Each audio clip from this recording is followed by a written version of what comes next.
11월 5일자가 이제 미국 대선인데 저나 원영석 기자나 장수석 변호사나 뭐 물론 솔직히 다 트럼프 지지자예요. 근데 트럼프 지지자라고 해 가지고 트럼프가 당선 안 되는 거를 억지로 당선된다고 얘기할 수는 없는 거 아닙니까? 자, 제 수준에서 볼 때는 미국 현지에 들어오니까 이 네타냐후의 지금 이 중동 전쟁이 이게 지금 엄청난 악재가 되고 있어요, 이 해리스 쪽에. 안 그래도 이 우크라이나 전쟁 대해서 이 미국이 왜 저렇게 우크라이나 전쟁에 끼어들어야 되느냐. 이 불만이 많은데 이 중동 전쟁까지 발생을 하니까 야, 이 카멜라 해리스 그 초짜. 그 초짜가 이걸 해결할 수 있겠냐. 그래도 트럼프는 전 세계의 이 건설 현장을 다니면서 국제 네트워크도 있고 이미 트럼프는 대통령 됐기 때문에 푸틴과 뭐 네타냐후 그리고 이란 이런 부분들을 협상을 통해서 전쟁을 종료시킬 수 있는 능력을 있지 않냐. 트럼프가 실제로 이 쓴 책 중에서 이 베스트셀러 만든 게 이 트럼프의 협상의 기술인데 트럼프는 힘을 가지고 휘두르는 게 아니라 힘을 숨기면서 슬쩍슬쩍 보여주면서 판 정리하는 스타일이란 말이에요. 그러니까 이게 이 초강대국 미국의 이익에는 가장 적합한 겁니다. 미국이 마음대로 힘쓰고 다녔다가 박살난 경우가 한두 번이 아니죠. 베트남 전쟁 때 박살났고 이라크 전쟁 때 이 부시가 휘두르다가 박살났고. 그러니까 힘이 있는 사람은 힘을 함부로 쓰면 안 됩니다. 그 힘을 가지고 복종을 시켜서 이게 이 돌아가게 해야 되는데 그 능력이 트럼프가 가장 막강하다. 이번 사업 때부터. 그래서 지금 이 미국의 중산층부터 지금 트럼프로 확 돌아서고 있는 겁니다. 제가 깜짝 놀랐는데 요즘에 그냥 무조건 카멜라 해리스 만세 부르는 한국 언론도 갑자기 이런 분위기를 지금 전달하면서 아마 조지아주의 한인 매체가 썼나 봐요. 이 조지아주가 원래 이 스윙 보터인데 그러니까 공화당 민주당이 누가 이길지 모르는 곳. 뭐 그런 게 여러 개가 있죠. 펜실바니아부터 위스콘신부터 쫙 있는데 미시건이나 조지아주에서 갑자기 한인들이 트럼프로 돌아선다. 왜? 우크라이나 전쟁하고 중동 전쟁 때문에 이 미국 경제가 추락하고 있다.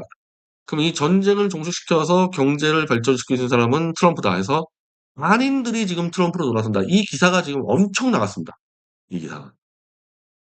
그래서 사실 이게 이 안티 트럼프의 그 성지야. 여기 LA하고요. 샌프란시스코의 이파.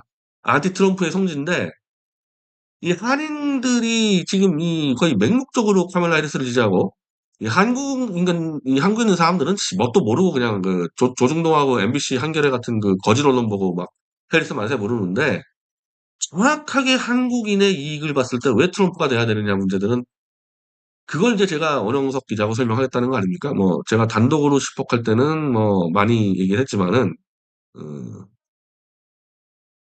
그래서 그런 부분들이 좀 많이 알려지게 되면은 이제 이 한인도 꽤 많은 지분을 갖고 있습니다. 미국 정치에. 이 인구수로 볼 때는.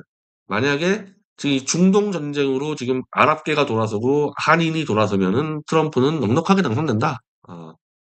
자, 그러면 11월 5일 날 트럼프가 당선되면은 어떤 사태가 벌어지느냐. 윤석열이는 바이든에 올인해 가지고 러시아를 막 긁어댔잖아요. 러시아한테 짱돌 던지고 쌍욕하고. 트럼프하고 이 푸틴의 관계는 이미 다 세계적으로 공인됐습니다. 굉장히 친밀하고 상연한다. 그랬을 때 트럼프하고 푸틴은 분명히 이 한반도 얘기를 할 때 푸틴 쪽에서 분명히 트럼프에다가 윤석열이라는 저 술꾼 또라이를 정리 안 하면은 저희가 이 동아시아를 정리할 수가 없다. 그건 러시아라는 국가 체제가 그래요. 권위주의 체제여 가지고 이 긁어대면 저거는 보복 안 하면 안 되는데 저는 100% 푸틴이 트럼프와 상의해서 윤석열을 제거할 거라고 봅니다. 그 제거하는 방법들은 뭐 태블릿 PC가 될 수도 있고 뭐 김건희가 될 수도 있을 텐데 뭐 제 입장에서는 제가 미국 언론하고 러시아 언론에다가 그냥 태블릿 조작자로 콕 줘서 게임 끝내 버릴 거거든요. 푸틴하고 트럼프가 마음만 먹으면은 윤석열 같은 범죄자 정리하는 거는 아무 일도 아니겠죠. 제가 지금 미 현지 들어왔는데 자, 아까 얘기했던 원영석 기자나 장수덕 변호사 트럼프하고 바로 연결되는 사람입니다. 트럼프가 윤석열 제거하고 싶어.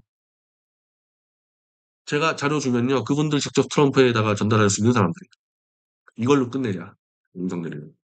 그게 국제 정치의 무서움이거든요. 국내에서 김어준이니 MBC니 이런 애들 안에서 장난치는 거와 국제판으로 넘어오면요. 걔네들 먹지도 않아요. 그 수준 가지고 한국 국민 속이는 거는. 이게 무서운 국제 정치 현실이거든요.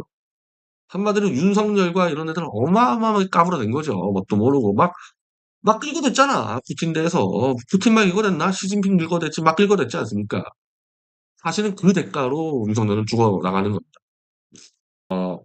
보수 쪽 독자들은 잘 아실 거예요.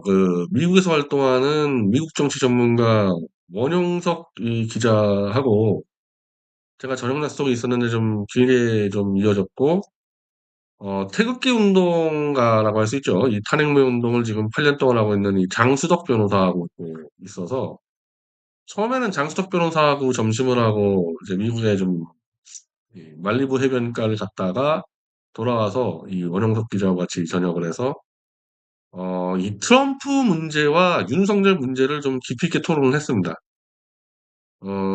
사실은 대한민국의 좀 진보 좌파는 윤석열을 끌어내리지만은 카멜라 해리스를 지지하고 이 보수는 윤석열을 지키자면서도 트럼프를 지지하는 제가 볼 때 이상한 행태를 보이는데 최소한 저하고 원영석 기자하고 이 장수석 변호사는 이 윤석열은 트럼프가 당선되면은 이건 완전히 사망 선거다. 윤석열은 끝난다.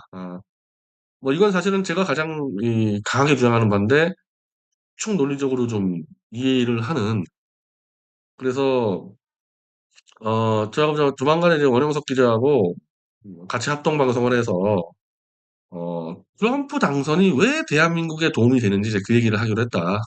그렇게 된 거고 이 장수덕 변호사는 제 이제 망명 문제를 법적으로 이제 검토해 주기로 했는데 장수석 변호사도 이제 일반 변호사가 아니라 미국에서는 정말 거의 40년간 활동했던 정말 이제 한마디로 진짜 변호사입니다. 무슨 캘리포니아주 변호사 자격증 땄다고 한국에서 깝죽거리는 그런 사람이 아니고 실제로 미국에서 변호사 활동을 직접 40년간 해가지고 실제로 이제 이런 법들을 정확히 알고 있는 분인데 저하고 이 생각이 똑같아요. 예를 들면 제가 이제 미국에 이제 이렇게 들어와 있으면 지금 저희 항소심 재판부, 엄철과 아이들이 지금 개판 치고 있는 항소심 재판부에서 저를 보석 취소를 하고, 어, 원래는 이제 범인 인도 조약 이런 것들 발동해서 뭐 해야 되는데, 아무리 봐도 아무것도 안 할 것 같다. 가만히 있을 것 같다라는 거예요. 이렇게 되면은 저는 90일 동안 그냥 저 혼자 마음대로 다니면서 그냥 한국에 들어가도 되는 건데, 그렇게 되면 이제 제가 이제 한국의 법원, 검찰, 윤석열 정권에 더 강한 공격을 하면서 이제 이슈를 시켜야 되는 거거든요. 이 미국 언론들을 활용해가지고. 하여간 저한테 아무런 반격도 못하고 형이 제가 한국에 있을 때랑 똑같이 그럴 가능성이 높다고 저는 보고 있는 겁니다. 저뿐 아니라 지금 장수석 변호사 같은 경우. 혹시 그러다가 또 입국 금지를 시키는 거 아니냐 이제 이런 얘기도 하는데 만약에 입국 금지 시키면 그거 바로 소송 들어가야죠. 그렇게 되면. 하여간 이 태블릿 문제는 조작이 확정돼서 저 윤석열과 이 조작 세력은 이슈가 되는 것만 막는데 총력전 펼치고 대한민국 언론이 아직까지 단 하나도 보도 안 하고 있다. 변희재 정도가 윤석열의 범죄를 밝히려다가 미국에 망명을 준비하는데 보도를 하나도 안 하고 있다. 그러니까 이게 어떤 나라인지 알겠죠. 지금 한국이 어떤 나라가 됐는지. 윤석열도 윤석열이지만은 대한민국의 좌파 우파 언론이라는 게 어떤 상태인지 알겠죠. 그래서 저는 제가 더 적극적으로 제가 활동할 수밖에 없다. 그렇게 되면은 하다가 저렇게 겁먹고 아무것도 안 한다 그러면 저는 90일 뒤에 제가 그냥 한국에 들어가서 제가 재판으로 끝낼 수도 있는 거고 제가 훨씬 더 공격적으로 나가겠다. 아까 그 얘기를 제가 장수석 변호사하고 좀 상의를 했습니다.